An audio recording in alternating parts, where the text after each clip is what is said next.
APNGO నేత అశోక్ బాబుపై విమర్శలు పెద్ద ఎత్తున వస్తూ ఉన్నాయి. మొన్నటి వరకు తప్పుడు ధృవపత్రాలు అంటే తప్పుడు సర్టిఫికేట్లు ఇచ్చి పదోన్నతి పొందాలని చూశారు. ఇప్పుడు తాజాగా వీఆర్ఎస్ సంబంధించి కమర్షియల్ ట్యాక్స్ డిపార్ట్మెంట్ తీసుకున్న నిర్ణయానికి సంబంధించి అమరావతి ప్రభుత్వ ఉద్యోగుల అసోసియేషన్ తీవ్రమైన ఆరోపణలు చేస్తున్నారు. ప్రస్తుతం ఆంధ్రప్రదేశ్ ప్రభుత్వ ఉద్యోగుల అసోసియేషన్ సంబంధించి రాష్ట్ర అధ్యక్షుడు సూర్యనారాయణ మనతో ఉన్నారు. ఏంటి సార్ అంటే అశోక్ బాబు మీ డిపార్ట్మెంట్ ఇచ్చే వ్యక్తి ఇప్పుడు వీఆర్ఎస్ సంబంధించి ఆయన అంటే నిబంధనల విరుద్ధంగా ఆయనకి వీఆర్ఎస్ కేటాయించారు చెప్తున్నారు. ఏంటి దీంట్లో ఏం జరిగింది? ఎవరైనా ఉద్యోగి రిటైర్మెంట్ తీసుకోవచ్చు. పదవి విరమణ వయసు రావడానికి సూపర్వైజేషన్ ఏజ్ రావడానికి ముందుగా కూడా 20 సంవత్సరాల సర్వీస్ పూర్తయిన వాళ్ళందరూ కూడా రిటైర్మెంట్ తీసుకోవడానికి అర్హత ఉన్నది. అలాగే 33 సంవత్సరాల సర్వీస్ పూర్తయిన తర్వాత పూర్తి స్థాయి పెన్షన్ సౌలభ్య బెనిఫిట్స్తో సహా వాళ్ళు రిటైర్మెంట్ తీసుకోవడానికి ప్రభుత్వం విధానం స్కీమ్ ఉన్నది. అయితే 33 ఏళ్ళ తర్వాత పూర్తి స్థాయి పెన్షన్ బెనిఫిట్తో రిటైర్మెంట్ తీసుకోవాలన్నప్పుడు విధిగా 3 నెలల ముందు నోటీస్ ఇచ్చి ఉండాలనేటువంటిది రూల్ చెప్తుంది.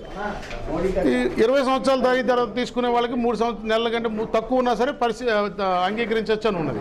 ఇతను 1976లో ఉద్యోగంలో చేరినాడు. అంటే దాదాపు 40 సంవత్సరాల సర్వీస్ పూర్తయింది. సో మోర్ దాన్ పూర్తి పెన్షన్ అర్హతతో ఇవాళ రిటైర్మెంట్ తీసుకుంటున్నాడు. ఒరిజినల్గా ఆయన రిటైర్మెంట్ ఏప్రిల్ 30 తారీఖు.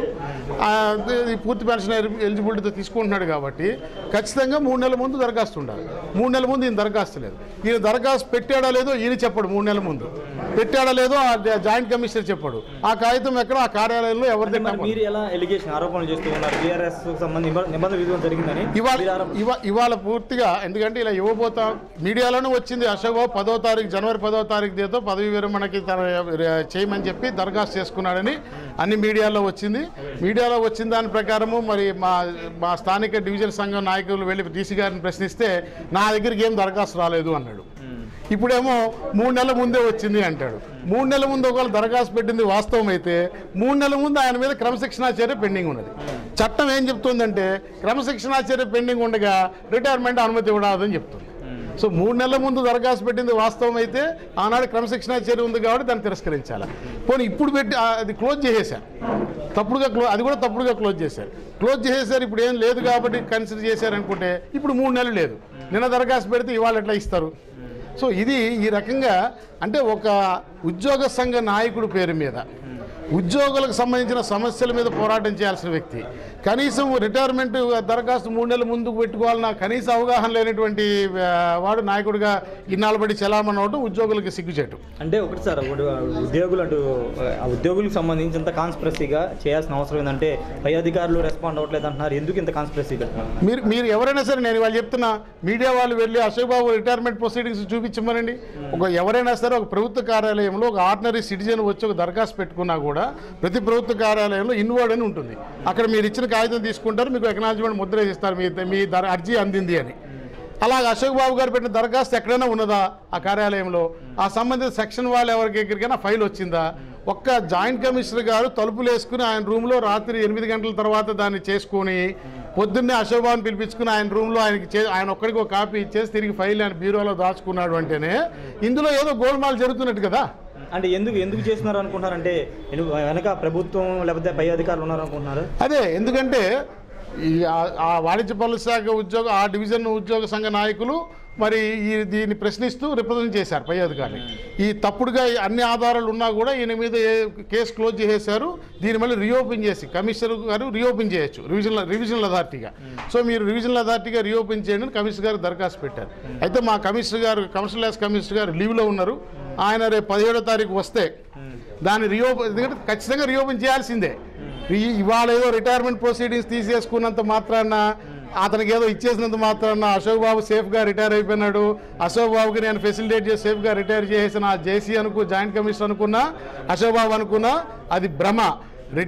Once initiated disciplinary proceedings initiate అయిన తర్వాత రిటైర్ అయినా కూడా 4 సంవత్సరాల వరకు క్రమశిక్షణా చర్య తీసుకునే అధికారం ప్రభుత్వానికి రూల్స్లో ఉన్నది.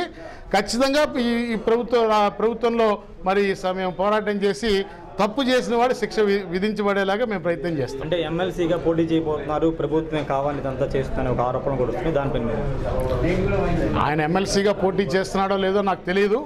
అది కాకపోతే మేమైతే పబ్లిక్ మీటింగ్లో చూసాం. నవనిర్మాణ దీక్ష సందర్భంగా ఆ వేదిక మీద సాక్షాత్తు ముఖ్యమంత్రి గారు అశోక్ బాబుని ప్రజా జీవితంలోకి పొలిటికల్ లైఫ్లోకి రమ్మని చెప్పి ఆహ్వానించారు డ్యాస్ మీద.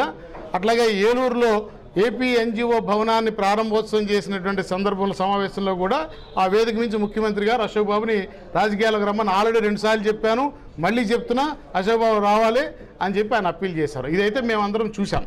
సో కాబట్టి ఈయన దాని తర్వాత అప్పుడు మీ మీడియా వారు అశోక్ బాబుని ప్రశ్నిస్తే ఆ ముఖ్యమంత్రి గారు అడిగిన మాట వాస్తవమే, మేము ఇంకా ఆలోచన చేస్తున్నాము, నిర్ణయం తీసుకుంటాం త్వరలో అని చెప్పాడు. అదే ఆ నిర్ణయం తీసుకోవడానికి ఇప్పుడు ఇదంతా హడావిడిగా చేయించుకున్నారు అంతే కదా. ఇప్పుడు నిర్ణయం తీసుకున్నాడు కాబట్టే కదా 2012లో ప్రారంభమైనటువంటి శాఖాపరమైన క్రమశిక్షణ కేసు 2018 వరకు కోల్డ్ స్టోరేజ్లో ఉండి సడన్గా ఇప్పుడు అతనికి రిటైర్మెంట్ దరఖాస్తుని కన్సిడర్ చేయాలంటే ఆ కేసు క్లోజ్ చేయాలి కాబట్టి రాత్రి విచారణ ముగించేసి క్లోజ్ చేసేసి క్లీన్ చిట్ ఇచ్చి రిటైర్మెంట్ ఇచ్చారు అంటే మరి ఆయన నిర్ణయం తీసుకున్నట్టే కదా.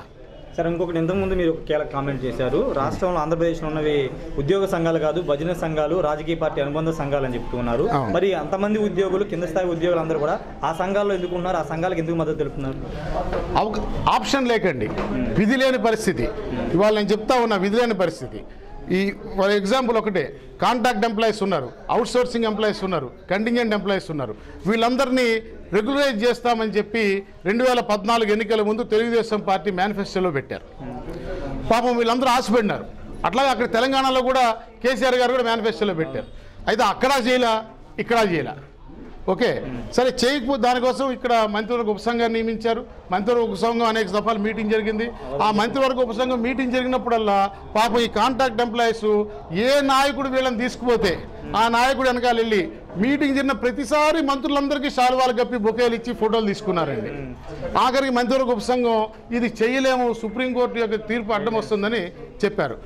అది కూడా వాస్తవం కాదు, నేను కాంట్రడిక్ట్ చేస్తా ఉన్నా. సుప్రీంకోర్టు ఇది దొడ్డిదారిలో రావటము, ఇది రాజ్యాంగంలోని సమాన అవకాశాలు అన్నదానికి విఘాతం అని చెప్పిన మాట వాస్తవమే.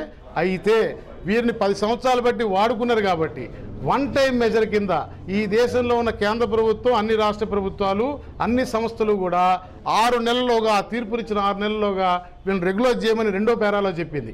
దాన్ని పక్కన పెట్టి ఇది రాజ్యాంగ విరుద్ధం అని చెప్పిందని మొదటి పేరాన్ని మాత్రమే చూపించి వాళ్ళ సర్వీస్ రెగ్యులేట్ చేయటంలా. సరే చేయకపోతే నీ రాజకీయ పరమైన విధాన నిర్ణయం, దాన్ని ప్రశ్నించడంలా. చేయాలనే వీళ్ళుంటే పంజాబ్ ప్రభుత్వం భారతదేశంలో ఇదే సుప్రీంకోర్టు జడ్జిమెంట్ 29 రాష్ట్రాలకి అప్లికబుల్ అవుతుంది కదా. కానీ పంజాబ్ ప్రభుత్వము పాత ప్రభుత్వం అంటే ఉద్యోగుల అవకాశాలను వాడుకుని ఇప్పుడు రాజకీయ ఉద్యోగ సంఘాలన్నీ కూడా ఇదంతా చేస్తుంది అనుకుంటున్నారా? ఖచ్చితంగా అండి. ఏపీ ఎన్జిఓ సంఘం అయితే నా దృష్టిలో అది రాజకీయ సంఘము. అది కేవలము మీరు చూడండి, అన్ని కోట్లాది రూపాయలు విలువ చేసే ఆస్తులు ఉన్నాయి. ఈ ఆస్తులు ఎక్కడి నుంచి వచ్చినాయి? ఉద్యోగులు సమస్యల మీద చర్చించుకోవడానికి, సభలు సమావేశాలు పెట్టుకోవడానికి ప్రభుత్వం స్థలాలు ఇచ్చింది, ప్రభుత్వం బిల్డింగులు కట్టుకోవడానికి డబ్బులు ఇచ్చింది. అట్లే మా అందరి దగ్గర నుంచి కూడా డబ్బులు వసూలు చేసి బిల్డింగులు కట్టారు. ఎక్కడైనా సమావేశాలు జరుగుతున్నాయా అన్ని చోట్ల కమర్షియల్ కాంప్లెక్స్ కింద మార్చేశారు. ఒక రూమ్లో మాత్రం అసోసియేషన్ ఉంటుంది, మిగతా భవనం అంతా కమర్షియల్ కాంప్లెక్స్.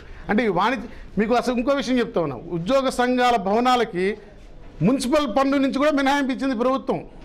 ఎందుకు పాపం, అయ్యో వీళ్ళు ఉద్యోగస్తులు, వీళ్ళు ఏదో సమావేశాలు జరుపుకోవడానికి భవనం పెట్టుకుంటే దాని మీద ఆస్తి పన్ను ఏంటని మినహాయింపిస్తే వీళ్ళు కమర్షియల్ కాంప్లెక్స్గా మార్చి ఆస్తి పన్ను మినహాయింపు కూడా తీసుకుంటారు. సార్ ఫైనల్గా అశోక్ బాబుకు సంబంధించి ఇప్పుడు వీఆర్ఎస్ వివాదానికి సంబంధించి ఏం చేయబోతున్నారు? ముఖ్యమంత్రిని కానీ ఉన్నతాధికారిని కలవబోతున్నారు, లేకపోతే కోర్టు ఏదైనా పిటిషన్ దాఖలు చేస్తారు? కోర్టులో పిటిషన్ దాఖలు చేసే ఆలోచన మాకు లేదు. ఎందువల్లంటే ఒక ఉద్యోగి రిటైర్మెంట్ తీసుకుని పోతానంటే బొమ్మనండి ఆయన వెళ్ళిపోతే మాకు ఈ డిపార్ట్మెంట్కి నెత్తిన పాలు పోసినట్టుగా ఈ శాఖలో ఉద్యోగులందరూ కూడా మరి వేడుక చేసుకుంటూ ఉన్నారు. వాస్తవంగా చెప్పాలంటే ఇంతటితో ఇప్పటిదాకా ఈ ఉద్యోగస్తులకి సమస్యల మీద వీళ్ళు పోరాటం తలపెట్టినప్పుడల్లా శిఖండిలాగా వ్యవహరించినటువంటి అశోక్ బాబు ఈ వ్యవస్థ నుంచి బయటికి వెళ్ళిపోయాడని చెప్పి కమర్షియల్ ట్యాక్స్ ఉద్యోగస్తులందరూ 13 జిల్లాలో వేడుకలు జరుపుకుంటూ ఉన్నారు.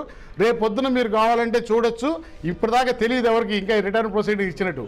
ఇప్పుడు వారే ఏపీ ఎన్జిఓ సంఘం వారే ఆయన రిటైర్మెంట్ ఇచ్చిన కారణంగా అక్కడ సహా అధ్యక్షుడిగా ఉన్నవాడికి తాత్కాలిక అధ్యక్ష బాధ్యతలు ఇచ్చామని ఒక ప్రకటన చేశారు. కాబట్టి ఇప్పుడు తెలిసింది. మీరు ఈ సాయంత్రం నుంచి రేపు ఉదయం చూసినట్టయితే అన్ని 13 జిల్లాల వాణిజ్య పనుల కార్యాలయాల్లో రేపు ఖచ్చితంగా కేకులు కట్ చేసి సెలబ్రేట్ చేసుకుంటారని నేనైతే అభిప్రాయపడతాను. ఓకే సార్, మొత్తం